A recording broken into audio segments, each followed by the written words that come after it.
You went from making nothing to 10,000 a month doing this? I find myself in my mid-40s with two young kids in an industry that's kind of going downhill. Are you happy or enjoying it? And I was honest, and I said no. I didn't realize how hard parenting and the balance would be.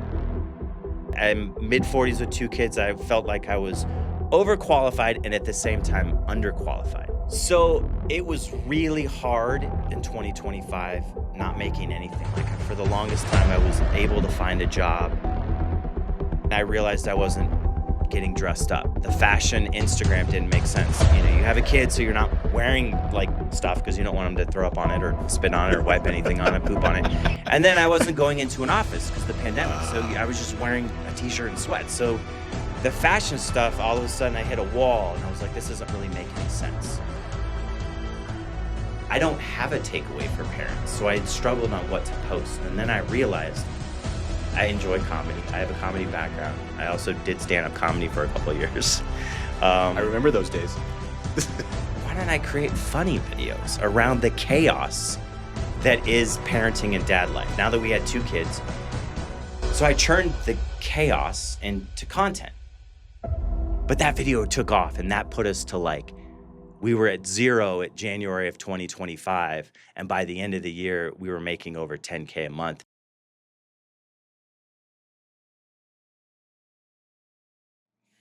Well, welcome back to season 2, Estradanary Conversations. I'm with my boy, Big D, Devin McGovern, or should I say Devin the Dad? Yeah, you can call me Devin the Dad. First off, season 2, congrats. Yeah. We made it to season 2. Yeah. I love it. I've loved the whole series, and congrats on season 2. Thanks, man. And building content. That's what we're out here doing. Well, I want to get right into this because you went from making nothing to 10,000 a month doing this. I mean, how do you do that? First off, doing this, what this is it's creating content across social media. So I didn't necessarily go just from 0 to 10K. I had kind of dabbled in it. So a little bit about my past. I had been a reality TV producer for about a decade, worked my way from PA all the way to executive producer when the industry decided to kind of go downhill a little bit.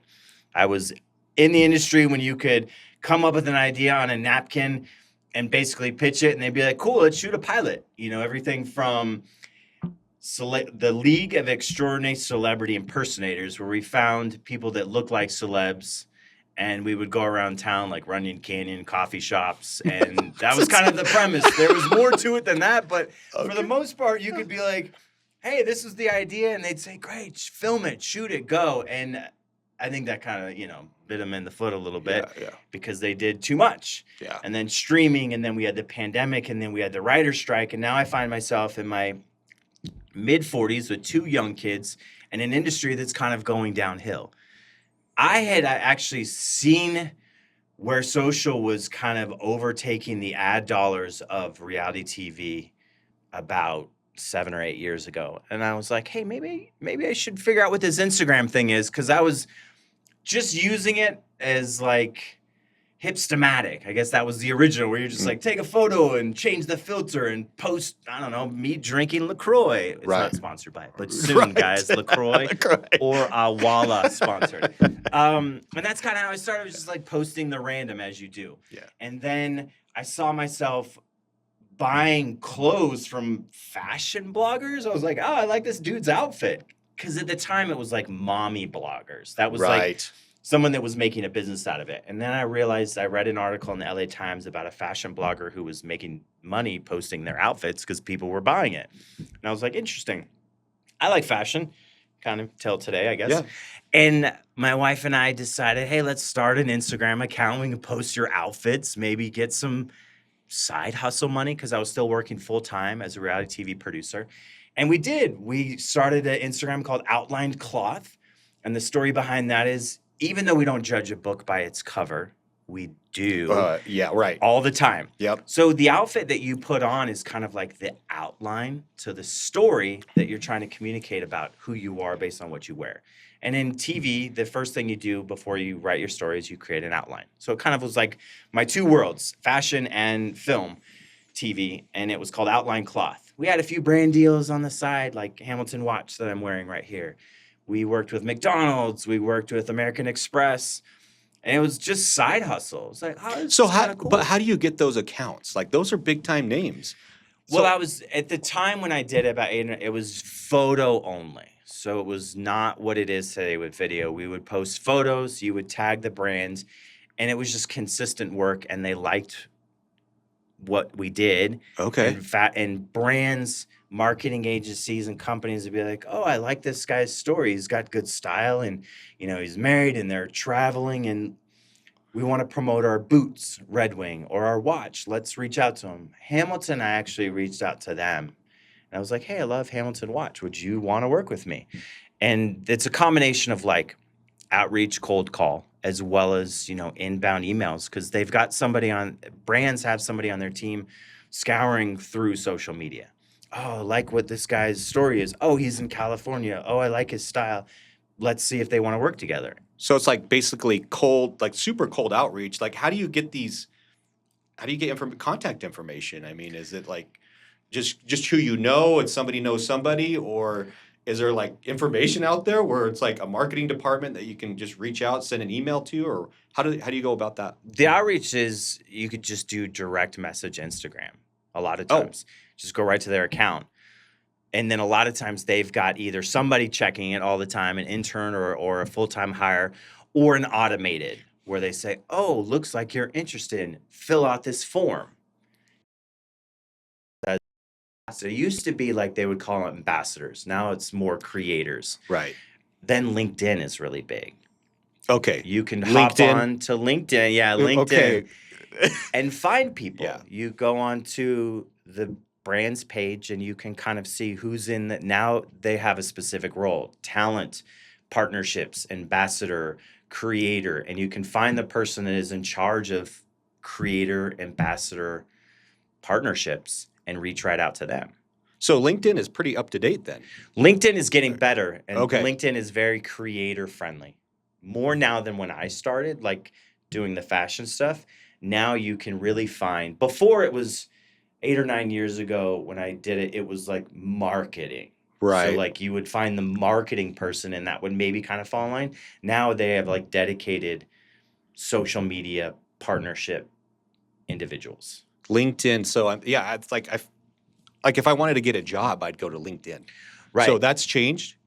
Yeah, It's gotten better. It's gotten a lot better Okay. because now you can, and a lot more creators are on there. A lot more brands are using it as a way to find creators as well. So that's my story. Started there doing a little bit of side hustle, was a reality TV producer. Built a decent audience doing that on Instagram. Then I had a child. 2019, we had our first girl.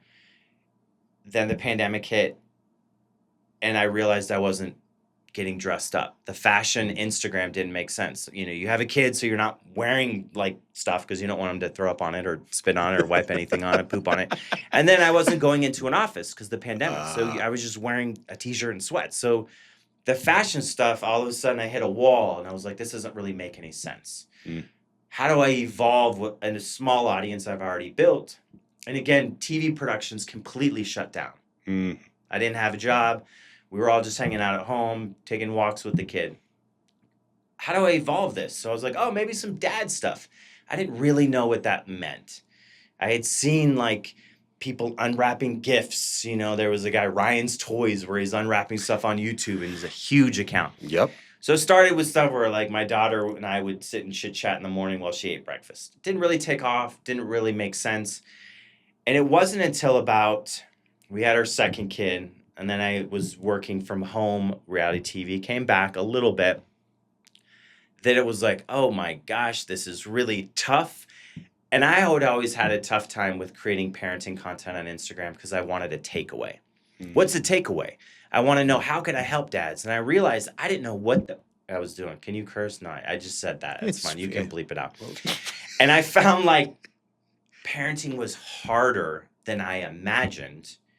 I don't have a takeaway for parents. So I had struggled on what to post. And then I realized I enjoy comedy. I have a comedy background. I also did stand-up comedy for a couple of years.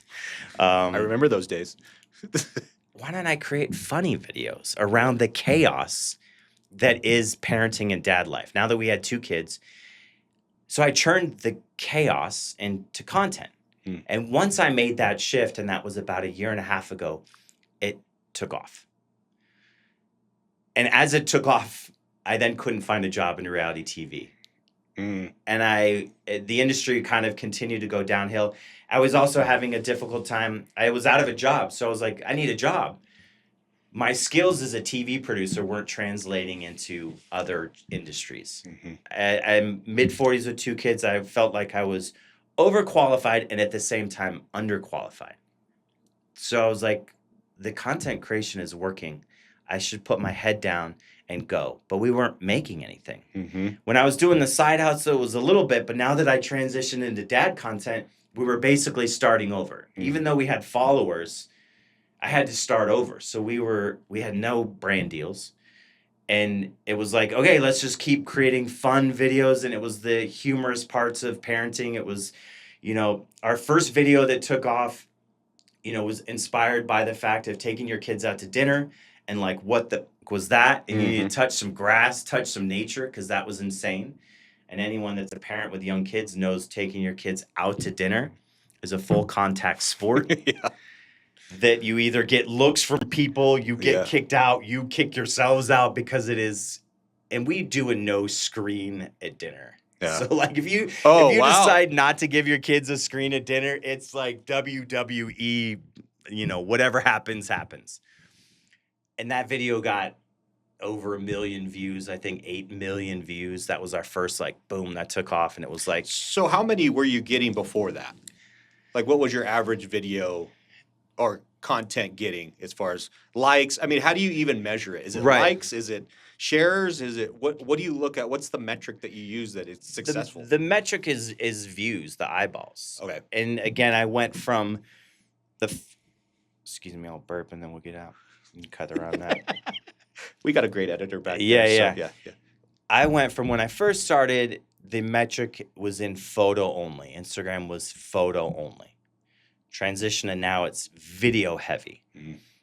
So there was also a big shift. And granted, I have a film background, TV background, so I know film. But there still was a shift in how the content was being put out there from photos, where it would get like the high at one point was 2,000-3,000 likes on a photo. To then when we shifted to video fashion stuff, we were getting like a couple hundred, maybe 1,000 views. Okay. And then boom, hit like 8 million. There was a couple funny dad stuff we did. It would get like 10,000 and 15,000. Then boom, that one took off. It hit like 1 million and then just kept going. So it was like, oh, okay, let's hone into like the funny of parenting, the short, the relatable. And I had somebody that is in the industry, a social media professional. She said, when you're creating content, you're basically selling tickets to the comment section. Oh. So tell me more about that. So when you're creating a video, the idea is you want to get people to comment on it. And when people comment on it, it's rage bait, it's clickbait. But the way that they said it made sense. Sell tickets to the comment section. So when I just took my kids out to dinner, WTF, got to touch nature, you get, oh my gosh, yes.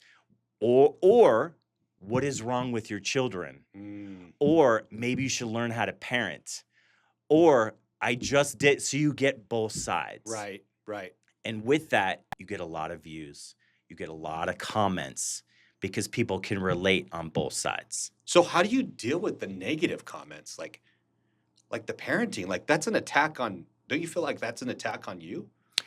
I mean, how do you deal with that? I mean, it's sort of like when I officiate basketball. Right. Like, how do you deal with the, fat referee jokes and the, get some glasses and all that other stuff? It's like, right. So how do you deal with it? Because you're reading the comments too, right? Right. So let's fast forward to, that was just a small. Okay. Then the video that really pushed us to the next level of brand partnerships as well was we edited our Hawaiian vacation like a reality show. So I took my experience as a reality TV producer. We had kind of seen a few people post about it, and it was funny. And I was like, oh, this is what we've been doing. We've been producing reality TV for years. Why don't we had a trip planned to Hawaii. we didn't know what was going to happen. Like, we know our children, they're young and traveling can be tough.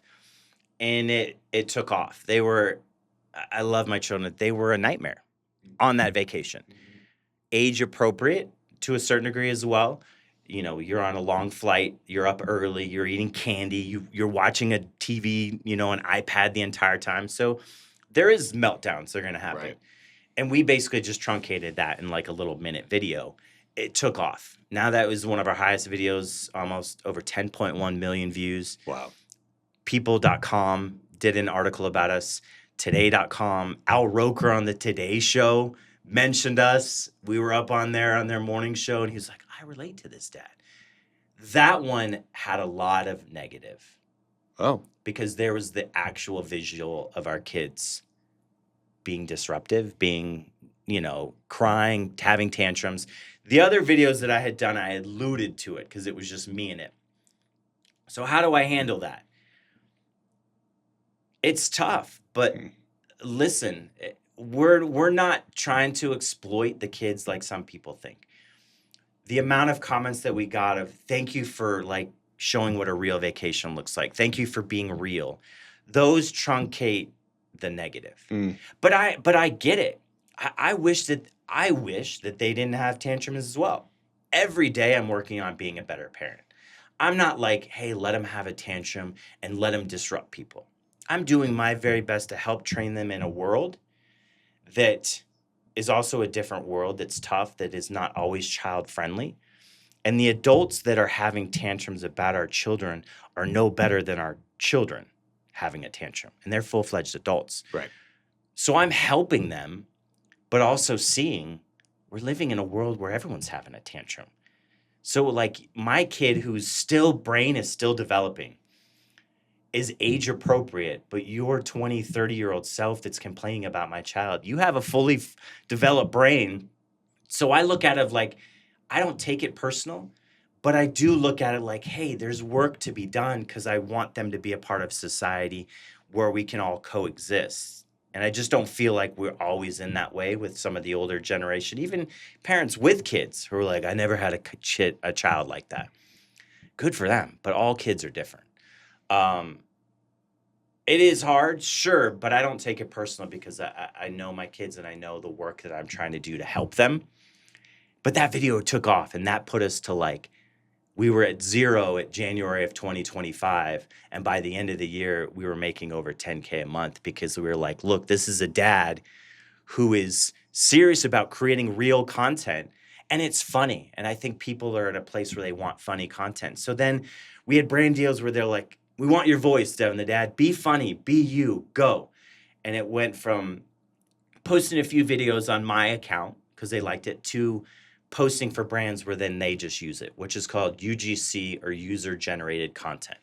So I give that to the brand and they use it on their feed. And that sometimes And then they pay you for that? And then they pay me for that. Gotcha. It's essentially you're shooting a commercial for them. I see. And they're putting it on their socials. So I'm coming up with the concept, editing it, and then they post it.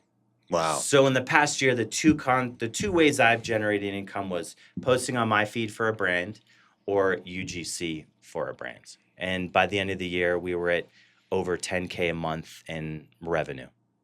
So you had a big year in 2025. It was a transformational year. What are some other things that you learned that maybe you would have done differently or done better, or what are you working on in 2026 that's going to be different than 2025? Or is it just a matter of being consistent and just keep doing more? I think what I learned is that what I've kind of learned, and you and I mentioned this before for other contexts, but we can talk about it again here, is you had asked me one time, are you enjoying life? Are you happy? Are you enjoying it? And I was honest, and I said no. I didn't realize how hard parenting and the balance would be. And I thought, oh, working from home and being remote and then the balance of it all. I guess you don't realize and your parents don't talk about it, but maybe that's good, but maybe it's not. The balance was something that I wasn't used to. I mean, you had kids when you were younger. Maybe that was easier. Maybe it was harder. I don't know. As you get older, maybe it's easier. Maybe it's harder. For me, it just felt really hard. And then like incorporating them into what I was doing was also, it made the most sense. So I was turning that chaos into content and using what I had at the moment. And I think that's something that's hard to do, to turn inward and be like, how can I, that was my takeaway when I was like, I don't have any takeaway for someone. And here was my takeaway of like, I'm taking that this is hard. And I learned that it's okay to not be okay. Mm. And then if you put it out there, people are like, thank you. I'm glad you're being real and not just putting the flowery stuff up, because that's not real. Just putting the rainbows and the hula, the luau and the yummy food and the mai tais, like that's not a real vacation. Not reality. That's not reality. Right.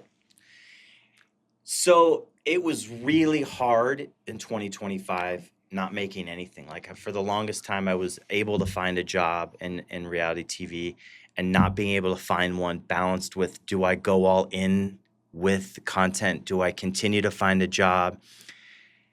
And it was kind of a balance all of 2025 until I was like probably midway through. I got a couple brand deals and I was like, I just need to focus in on brand deals, posting. So I was posting every single day, creating content. Not creating content every day, but I would batch. So that's something that you can do. What's that? Batch means you shoot a few videos in one day so that you're not. Oh, I see. Oh, so you're heavy in one day and then you can spread it out over time. Spread it out. So being able to post every day and then outreaching to brands and companies a lot more. Instead of waiting for them to hit me up, I would reach out like, who do I want to work with? Who would be fun? So start with the LinkedIn, start with the Instagram. And it was a hustle. It was really tough. And then it was like, boom, it started to hit. And then I was getting so many brand deals coming in that then I was like, okay, great. We've got this solidified. Again, that's still great. And we take it into 2026 brand deals. But now I'm like, wait a second, it's relying just on me and just on brand deals. How do I grow now that I've built Devin the Dad even more? So my big thing for 2026 is how can I make the brand expand beyond just waiting for an email or outreach and doing a brand deal. So the big thing is like sharing my story here from 0 to 12K, how I turned chaos into content. Because now we're looking at what you're doing here. You are a professional. You've been a real estate professional and you're creating content. Everyone's creating content, not just a social media content creator. Everyone is having to create content. So now I want to be able to be like, look, I can help you create content. It doesn't have to be your full-time thing like me, but at some point you're going to have to learn how to do it. And I can also show you from a storytelling background. So that's kind of my big thing. That's kind of like my takeaway, is sharing with people how to be a part. Dentists are having to create it, construction companies, everyone is having to create, because the yellow pages don't exist. Right. Even word of mouth doesn't really exist. I mean, and I think more people are using it as a Yelp review, as a, how do I find a landscaper? How do I find a plumbing? And people are using social media because they're like, oh, Devin the Dad, actually, he posted something about a brand or a thing. And again, I'm trying to keep brand deals to like what I would use, authentic stuff that makes sense, and using it as a Yelp review. So that's the big thing, is how can I take this from 0 to 12K? 12K, geez, yeah. How do I take from 0 to 10K? How do I take turning chaos into content so that other people can use that template and formula? So that's kind of the big push along with brand deals. So is the hardest getting that first $1,000? I mean, do you remember that period where it's like you went from nothing to actually somebody actually paid me $1? And I bet you that's got to feel pretty good.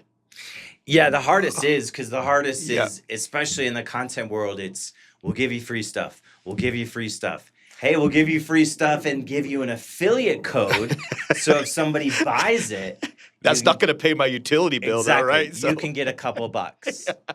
And affiliate code, that's another part of the social world. Affiliate marketing and social is huge.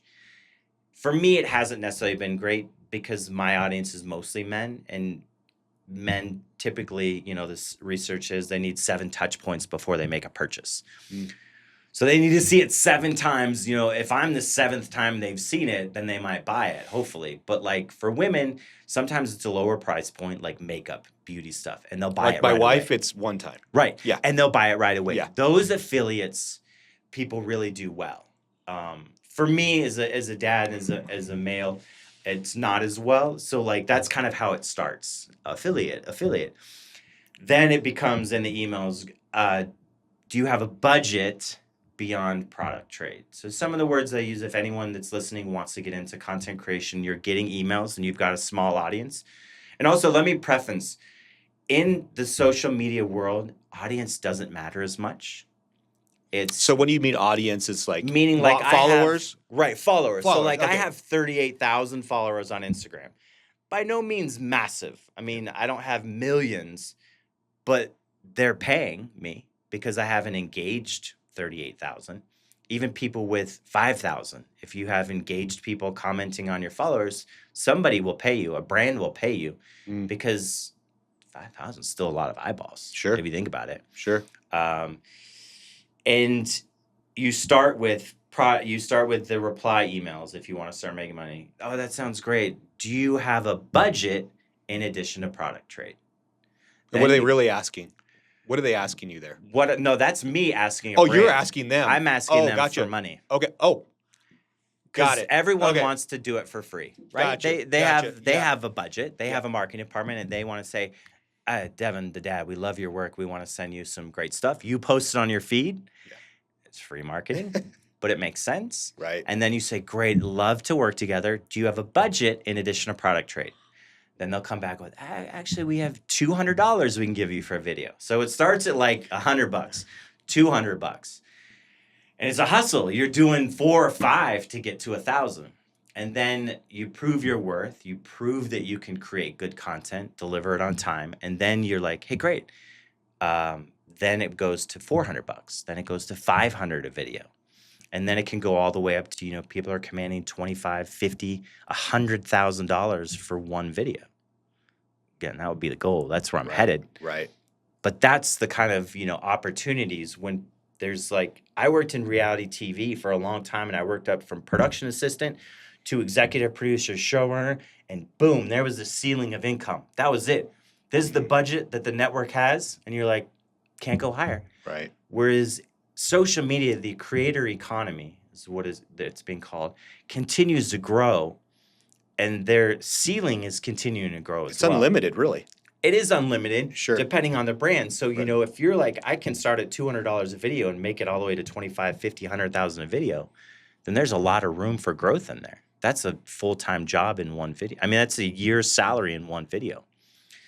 So that's why I encourage people, if you're even creating content for your own business and it generates you another $1,000 a month for a 50-second, think about how much it would cost you to pay somebody to shoot that video. Sure.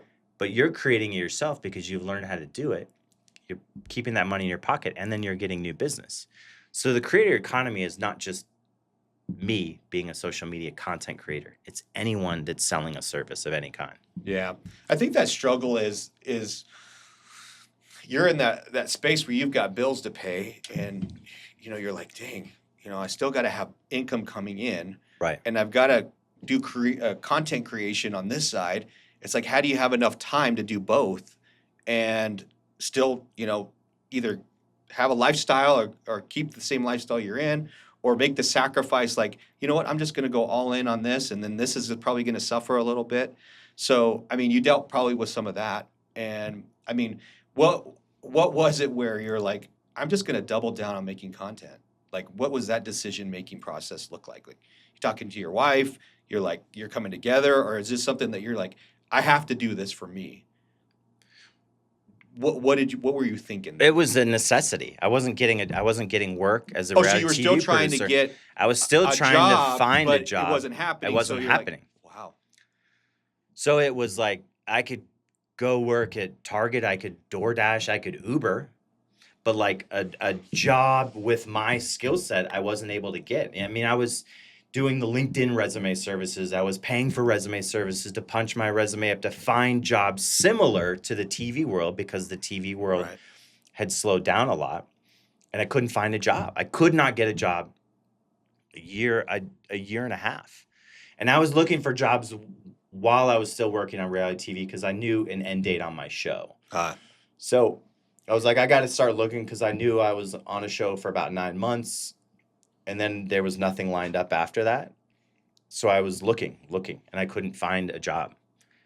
Couldn't find a show. So it was out of necessity of like, this is the only thing bringing in any type of income. Got to double down. Wow. So it was doubling down and going harder, going, so it was scary. And then it was like mid-40s with 2 kids are paying for preschool and you're paying for organic blueberries. Those aren't cheap. Those aren't cheap at all. Nope.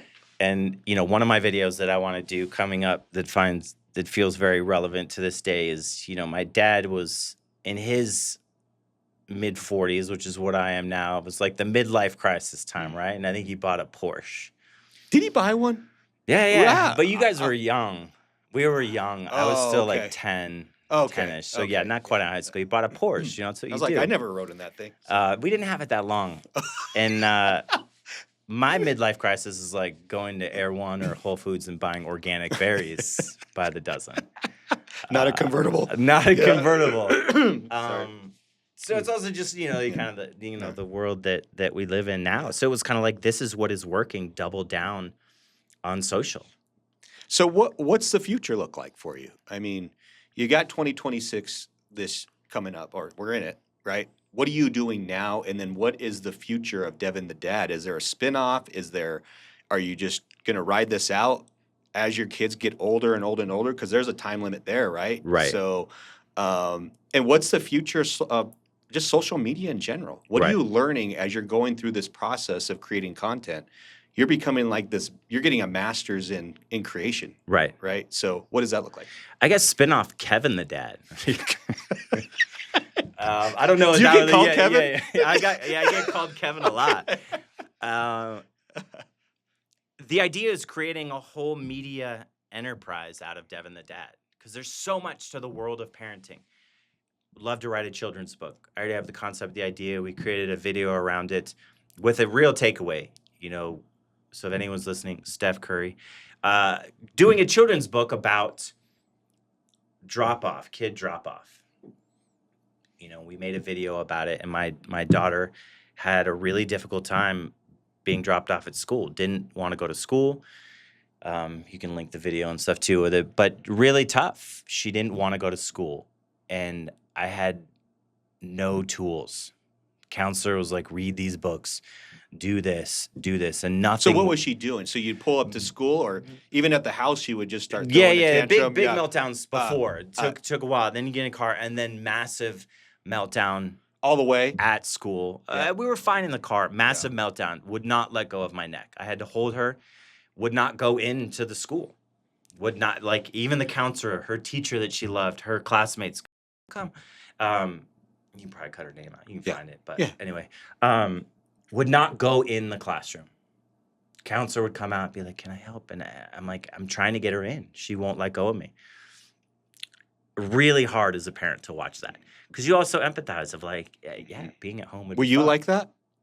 I mean, probably. I'm a mama's boy. I didn't have as big of emotions, but I liked being at home. And then now also when I work from home, in her mind, wait a second, Dad's home.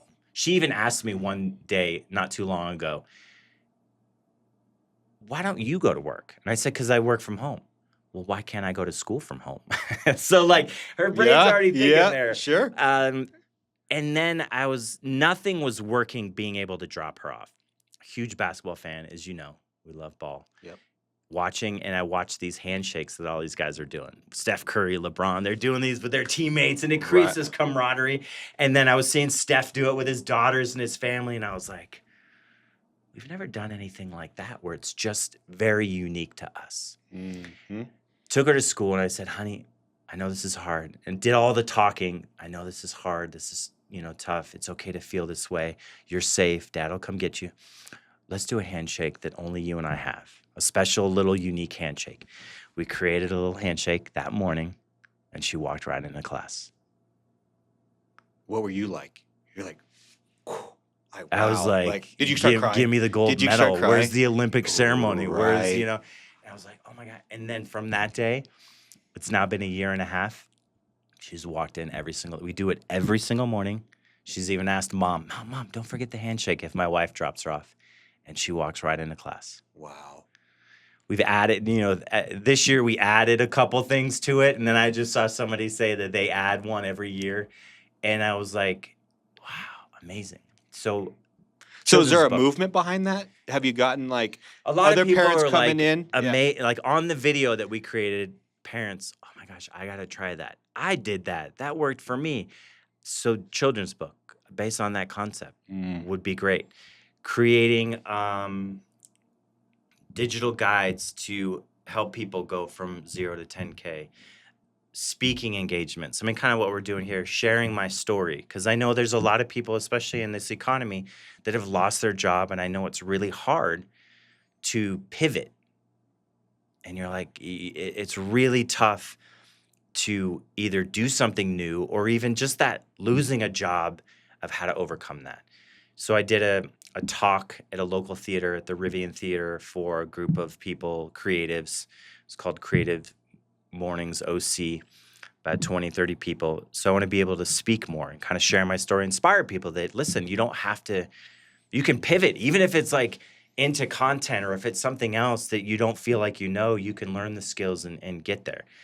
Even with 2 kids, even with doing drop off, even having to, balance all the things. So that's another aspect of growing.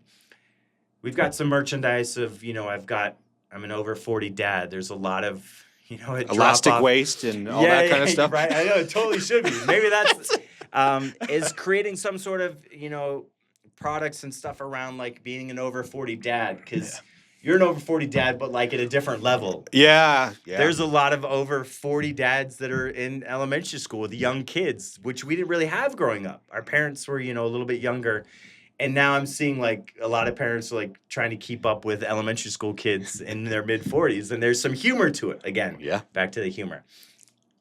And then it would be great to create, more shows around dad life, parenting. There's a big push into like vertical dramas, which I don't know if anyone knows they're listening, but that's basically soap operas that we all kind of watched when we were homesick. Instead of Bluey and Spider-Man, we watched soap operas. Days of Our Lives. And that's what our mom watched. And it was like that and Jerry Springer. And you're like, right, I guess I don't want to be homesick. I think we were back in that day where we're like, I'm going to go to school tomorrow. It's miserable I don't want to be. Where's our kids now? They're like, because they get Bluey and Spider-Man and Fancy Nancy, I think is what's happening right now. And it's soap operas for the phone, mini 40, 45, 60 seconds vertical dramas that are kind of the new version of scripted. So it's like being able to create maybe vertical drama stuff around parenting, dad life, some funny stuff where it's Devin the dad produced. And it doesn't have to just be me and all the stuff. So consulting, producing children's book, digital guides, speaking engagements, so that the brand becomes not just 0 to 10K brand deals, but 0 to, 100K a month in 8 to 9 revenue sources. Wow. So that's kind of the goal of where I'm at right now. Yeah. And then exit strategy too, of getting to the point where you're like, I built a brand that somebody wants to also be a part of, and you have an exit strategy with a product of some sort. Because this is sponsored by OfferX today. But having some sort of a product, you're used to building products and having something that is something that parents, families, dads can find relatable and use. Wow. So one thing that we haven't talked about is how do you protect yourself? Like, there's a lot of crazy people watching your stuff. So how do you keep the crazies out? How do you protect yourself legally? Are there patent infringement things? Like, what do you have to deal with on a legal level that would help people try to protect themselves? Do you have an attorney? Do you need one? Not financial advice, not legal advice. Right. I'm not an attorney. For me only, I just got a agent manager at the end of last year, so like December. So I've been working with them the start of the year. So I think once you get to a certain level, it's important to have somebody cross-referencing your contracts. making sure that you're not signing things that are like in perpetuity where somebody can use your video forever. Those are important things to even look at if you're waiting Yeah, you're on not it. even So you thinking don't about want that stuff. correct. Yeah. Usage like 30 days instead of like 120, because then they should pay you for it beyond that.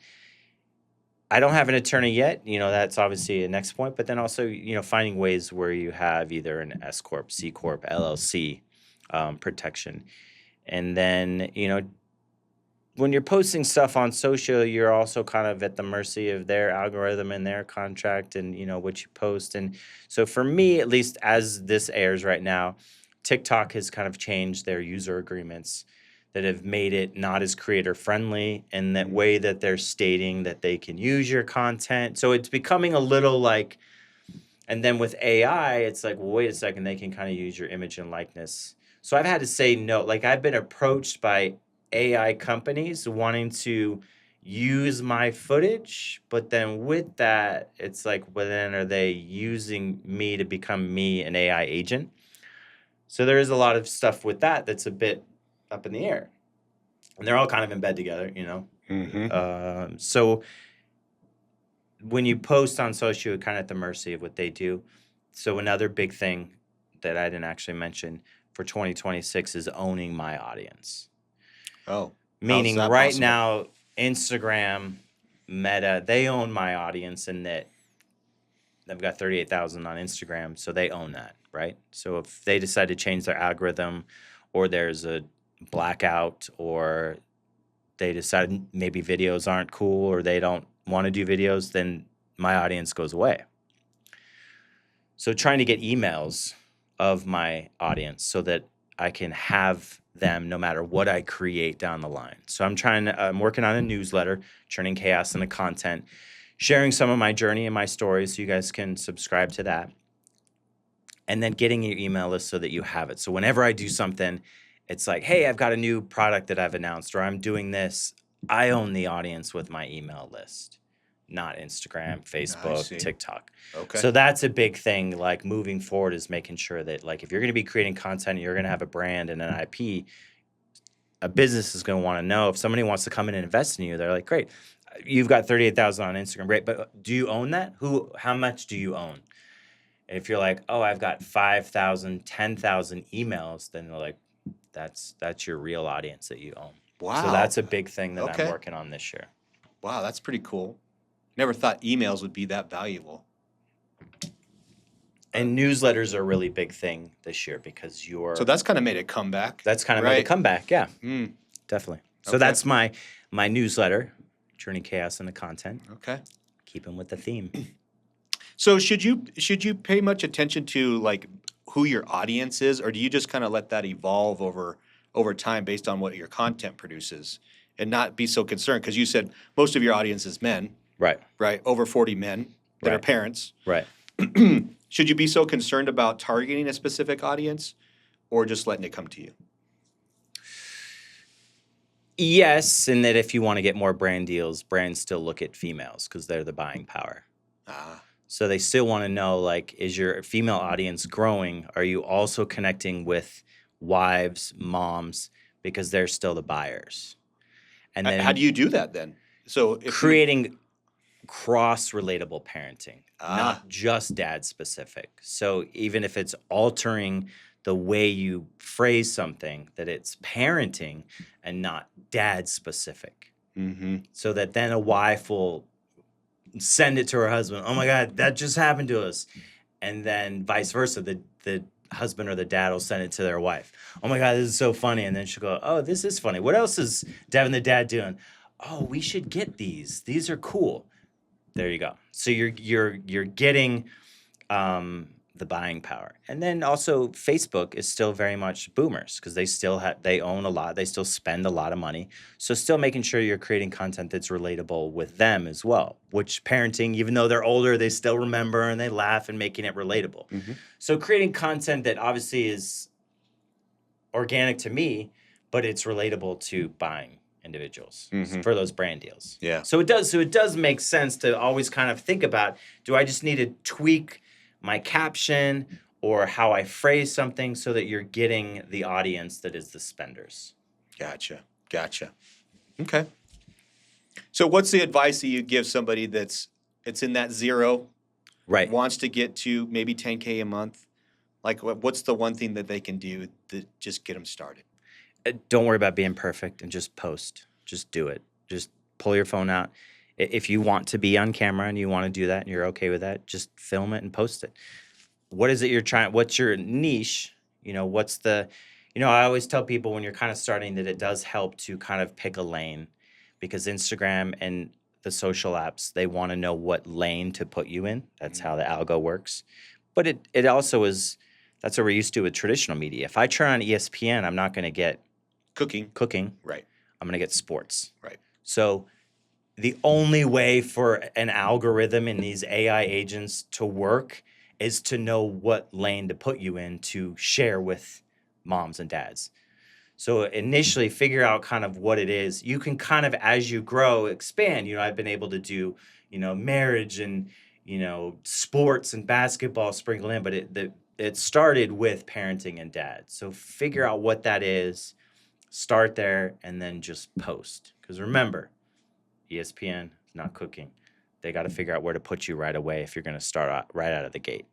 And then when you say post, is that like one time a day? Is it Yeah, two times a day? I would start posting at least once a day. Okay. And if you can get to a point, if you're really starting out, just 5 days a week like a job. You can take Saturday and Sunday off, just post 5 days a week and keep consistent with it. And what I had mentioned earlier, batching, if you feel like it's overwhelming to film and post, then if you've got time, especially if you're a parent, you've got kids and they're napping or they're in school and you're able to film 2 or 3 things, then you're like, good, then I can just, post it, not worry about having to film every single day. Okay.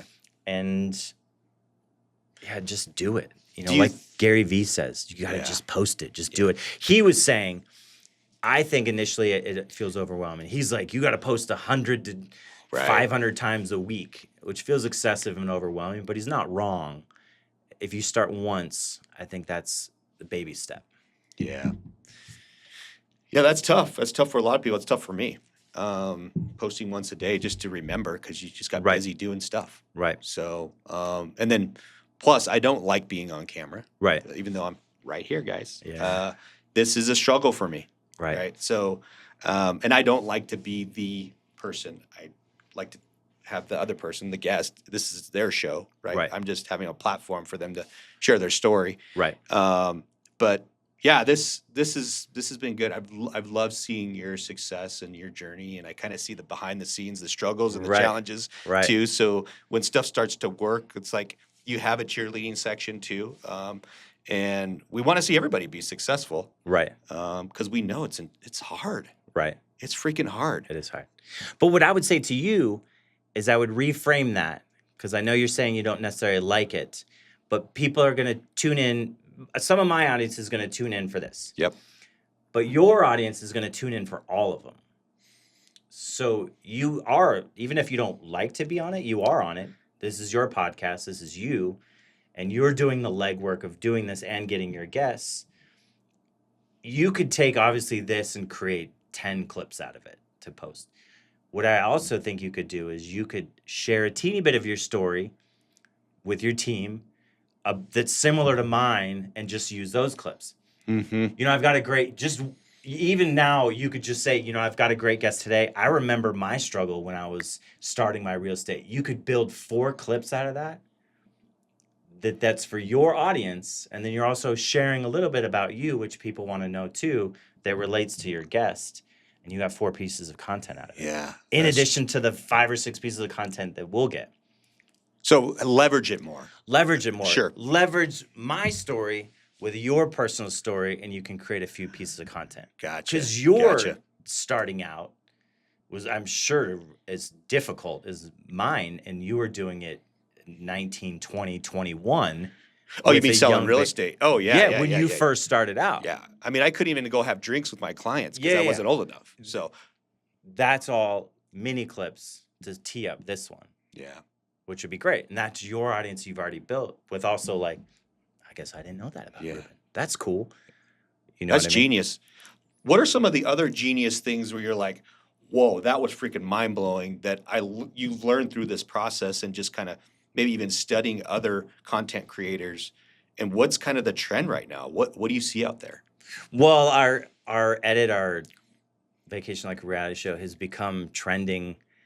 It's not necessarily tied to us, but I like to give myself the credit that we were one of the first. Mm-hmm. And now multiple people are using that same song, and we like created a viral trend. Yeah, you just like stuck your flag in and you're like, Yeah. follow me, right? Yeah, like Joe Jonas and Reese Witherspoon and Toyota are all No using way. the same song that we did, but it's not being tied back to us because as a reality TV producer, I used multiple music cues to build it, and I use sound effects. So there's no way for them to like tie it back to us, but the beginning of the song is the same song everyone else is using. So we like kicked off a viral trend, which cool. I think is pretty cool. That's cool.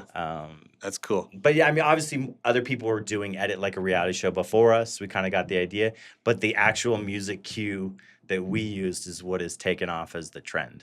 Wow. So super cool. Do it. You just post it. Use what you have, your skills, and tie it back in. Like we just mentioned, you're creating some content now, but your skill and the things that you learned when you started out and tie it into creating content, you've got to use what you have. And what I had was the chaos of being a dad with young kids and big emotion kids, and have used it as content. So yeah, I guess if I look back, just being young and having kids and having a family is, I saw you guys all go off to college, and I'm being a dad trying to build a business, and it's lonely. It was lonely. So did you ever feel alone? Like, dang, I'm the only one that's doing this, and I'm struggling alone. Did you have conversations with your wife and be like, I don't know if I could do this? I guess in a way, I mean, there was the pandemic, which created that. Then there's did that make it easier or kind of harder? Because everybody was kind of at home doing it makes you doing stuff. It does feel isolated, and then when you have a kid, you're home even more, so you do feel a little isolated, and you do feel just in that parenting journey, you sometimes feel alone, like you're the only one up at 2:00 in the morning trying to put a baby to sleep, changing a diaper, not showering by yourself ever again.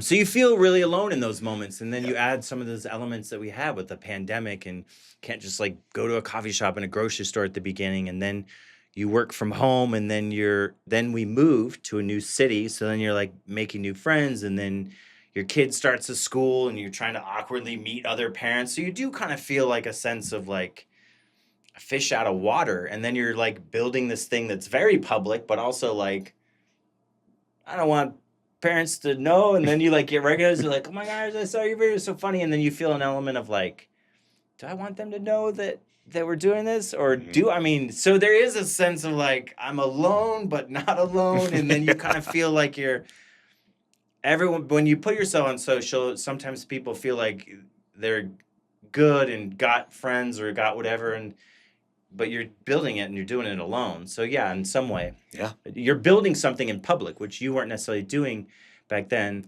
Right. You're kind of quietly building. So when you're building in public, sometimes people think, oh, they're fine, they're good, look how they're happy. Right. And then you're like, I'm not. I'm not. It's a lot of work. So yeah.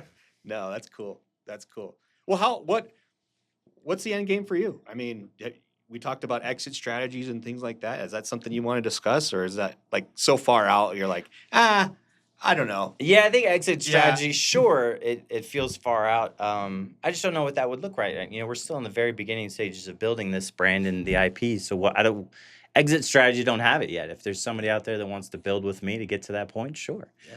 That's why we do these things as well. But sure, yeah, that would be great. But I enjoy creating. I enjoy storytelling.